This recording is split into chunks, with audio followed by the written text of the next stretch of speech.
Match जीता हो, त्योहार हो, शादी हो या नए साल का जश्न हो, इन सब में कॉमन क्या है?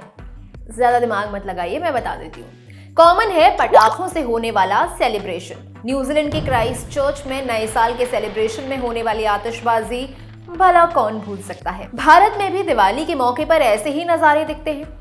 अब पटाखों की आवाज से भले ही कितना ध्वनि प्रदूषण हो वो एक अलग टॉपिक है, लेकिन पटाखों से निकलने वाले रंगों को देखकर मेरे नॉट सो बाल मन में ये सवाल आया कि आखिर ये होता कैसे है। पटाखा एक, वो भी इतना सा, और उसमें से रंग इतने सारे, ये क्या जादू है? तो ये कोई जादू नहीं बल्कि साइंस है, सीधा साधा साइंस। और आज हम उसी साइंस की बात करेंगे। चाहे छोटी सी फुलझड़ी हो या ऊपर आसमान में जाकर फटाक की आवाज के साथ रंग बिखेरती आतिशबाजी, इसके पीछे है केमिस्ट्री। वही केमिस्ट्री जो स्कूल में पढ़ने में आफत आती थी। खैर, पटाखे हम सबने देखे हैं। इसके नीचे के हिस्से में एक बत्ती बनी हुई होती है, जिसमें आग लगाते हैं तो वो पटाखा ऊपर की ओर उछलता है और आसमान में पहुंच जाता है।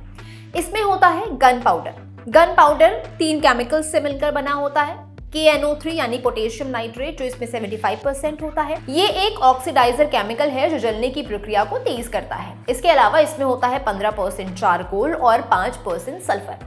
अब ये सब तो ठीक है, लेकिन इसमें इतनी चमक और रंग कैसे होते हैं?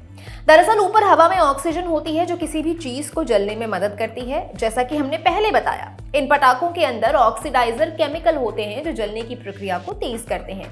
इसके अलावा इन पटाखों के अंदर मेटल सॉल्ट होते हैं, जिसकी वजह से इनमें अलग अलग तरह के रंग आते हैं। अब ये समझते हैं कि किस मेटल सॉल्ट से कौन सा रंग आता है। जब एल्यूमिनियम और मैग्नीशियम जैसे सॉल्ट जलते हैं तो सफेद और चांदी जैसा रंग आता है। लिथियम क्लोराइड से मिलता है लाल रंग।